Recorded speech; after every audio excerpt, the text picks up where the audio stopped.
उस समय मेवाड़ के ज्यादातर दुर्ग और किलों पर अकबर ने या तो कब्जा कर लिया था या उन्हें अत्यंत कमजोर बना दिया था। लेकिन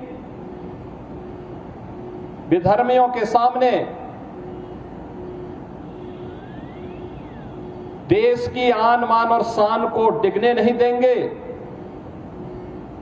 इस संकल्प के साथ महाराणा प्रताप ने समाज को जोड़ करके भील, मीणा और उस समाज के अंतिम पायदान पर बैठे हुए वनवासियों को, गिरवासियों को, समाज के प्रत्येक तबके को जोड़ करके उन्होंने जो लड़ाई लड़ी, हल्दी घाटी के रूप में 1576 में लड़ी गई वह ऐतिहासिक लड़ाई, और उसके उपरांत जो भी युद्ध उन्होंने उस कालखंड में लड़े थे, सब में विजय प्राप्त करते हुए अंततः अकबर को पराजित करते हुए अपने सभी दुर्ग और किलों को वापस लेकर के उन्होंने भारत के आन मान और शान की रक्षा की थी। इसके लिए उन्हें लंबे समय तक जंगलों में भी दर दर की ठोकरें खाने के लिए, घास की रोटी तक खाने के लिए मजबूर होना पड़ा था। लेकिन वह कालखंड था संगठन का, देश की सैन्य शक्ति को मजबूत बनाने का। उन्होंने प्रखरता के साथ इस कार्य को किया। भामाशाह जैसे दानवीर उन्हें प्राप्त हुए। उस समय के उन्होंने भीलों को, मीनाओं को जोड़ करके सामाजिक संरचना को इतना मजबूत बनाया कि अंततः अकबर की लाखों की सेना महाराणा प्रताप की सेना के सामने नाको चने चबाने के लिए मजबूर हो गई। हिंदुआ सूर्य के रूप में महाराणा प्रताप की जय जयकार उत्तर से दक्षिण तक पूरे देश के अंदर छा गई। और आज भी जब देश संकट के दौर से गुजरता है, राष्ट्र के सामने कोई चुनौती आती है, महाराणा प्रताप का स्मरण हर भारतवासी कर उठता है। छत्रपति शिवाजी महाराज का स्मरण हर भारतवासी कर उठता है। गुरु गोविंद सिंह जी महाराज का स्मरण हर भारतवासी स्मरण करता है। उन सभी राष्ट्र नायकों का स्मरण करता है जिनके त्याग से, जिनके बलिदान से इस राष्ट्र को एक नई संजीवनी मिली है। मित्रों, महाराणा प्रताप का जन्मदिन आज अत्यंत महत्वपूर्ण हो जाता है हम सबके लिए। आप देख रहे होंगे 22 अप्रैल को जो शरारत पाकिस्तानी आतंकवादियों ने पहलगांव में हमारे पर्यटकों के साथ किया था, जिस प्रकार की बर्बरतापूर्ण और शरारतपूर्ण कार्रवाई की थी, उस आतंकी कृत्य की हर भारतवासी ने निंदा ही नहीं की थी, बल्कि पाकिस्तान को सबक सिखाने की भी ठानी थी। और प्रधानमंत्री मोदी जी का जो संकल्प था, हमारे बहादुर जवानों ने, तीनों सेनाओं ने पाकिस्तान को उसका करारा जवाब देकर के आज आप देख रहे होंगे किस रूप में अलग थलग पड़ा पाकिस्तान आज दुनिया के सामने कराहता हुआ नजर आ रहा है। आपने पाकिस्तान को बेशर्मीपूर्ण चरित्र देखा है कि जब भारत की कार्रवाई से आतंकवादी मारे गए, उन आतंकवादियों के जनाजे में पाकिस्तान के शीर्ष सैन्य अधिकारियों की उपस्थिति, पाकिस्तान के राजनेताओं की उपस्थिति दुनिया की आंखों को खोलने वाला होना चाहिए कि पाकिस्तान आतंकवाद को प्रश्रय ही नहीं देता, बल्कि आतंकी गतिविधियों में सीधे सीधे लिप्त है। और उसकी संलिप्तता इस बात को दिखाती है कि पाकिस्तान अब अपने वजूद के लिए जूझता हुआ दिखाई देगा।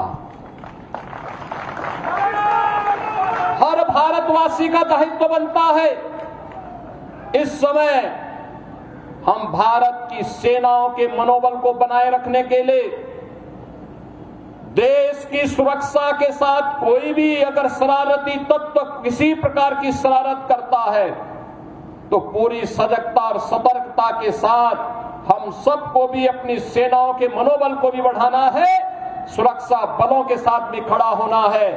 साथ साथ किसी भी उस शरारतपूर्ण कार्रवाई को जो सुरक्षा में सेंध लगाती हो उसको बेनकाब भी करना है। तमाम प्रकार की शरारतें होंगी, सोशल मीडिया के माध्यम से तमाम प्रकार के अफवाह भी फैलाने का प्रयास होगा, लेकिन इन सब की परवाह के बगैर हमें देश से, केंद्रीय नेतृत्व से, आदरणीय प्रधानमंत्री जी की ओर से जो भी जिस भी प्रकार का मार्गदर्शन प्राप्त हो, पूरे देश को एक स्वर में प्रधानमंत्री मोदी जी के नेतृत्व में, उनके यशस्वी मार्गदर्शन में कार्य करना है।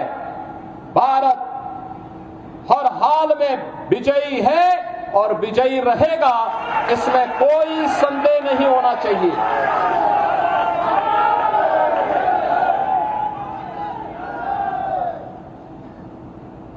बहनों और भाइयों, महाराणा प्रताप की जयंती हम सबको एक नई प्रेरणा प्रदान कर रही है। हर भारतवासी इस चुनौतीपूर्ण समय में भारतीय सेना के साथ उनके मनोबल को सैन्य अधिकारियों और पूरे सैनिकों के साथ कदम से कदम मिलाकर के सहयोग करने के लिए तत्पर होगा। इस विश्वास के साथ मैं धन्यवाद दूंगा विधानसभा के माननीय सदस्य श्री राकेश प्रताप सिंह जी को, जिन्होंने संकल्प लिया कि चौराहे का सुंदरीकरण हो, मूर्ति को गरिमा और गौरव के साथ, यहां पर सम्मान के साथ इस मूर्ति के रखरखाव की व्यवस्था की जा सके। मैं धन्यवाद दूंगा विधान परिषद के माननीय सदस्य श्री मानवेंद्र सिंह जी को, जिन्होंने अपनी निधि से यहां पर इस चौराहे के इस द्वार का निर्माण करवाने में अपना योगदान दिया है।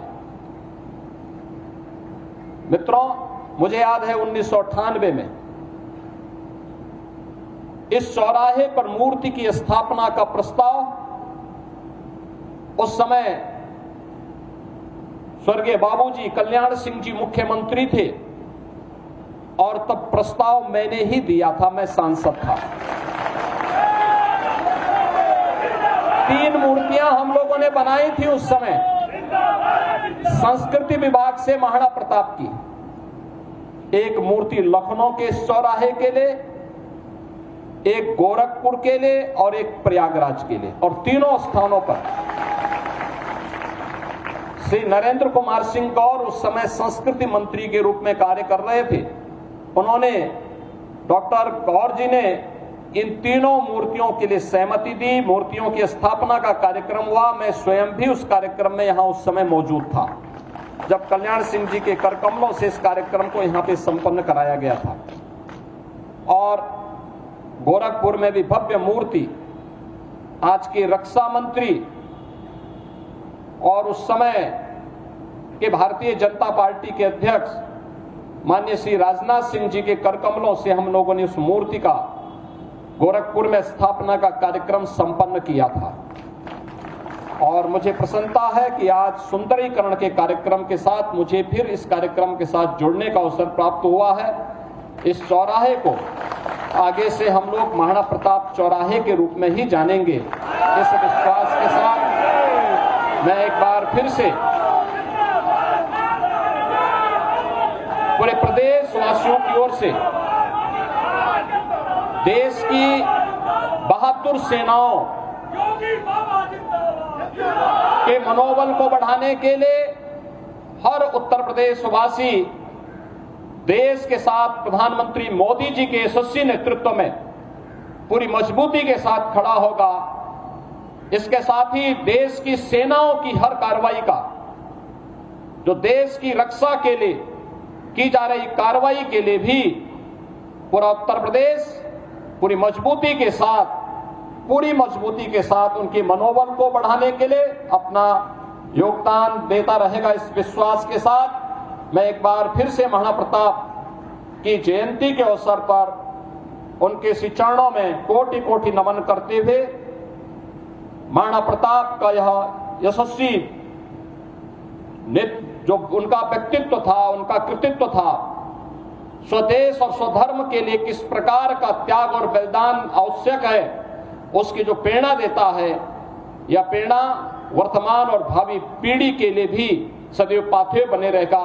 आप सबको मैं इस अवसर पर एक बार फिर से जयंती के अवसर पर बधाई देता हूं, अपनी शुभकामनाएं देता हूं। धन्यवाद। जय हिंद। मेरे साथ बोलेंगे भारत माता की, भारत माता की, भारत माता की। महाराणा प्रताप, महाराणा प्रताप, महाराणा प्रताप। तो मुख्यमंत्री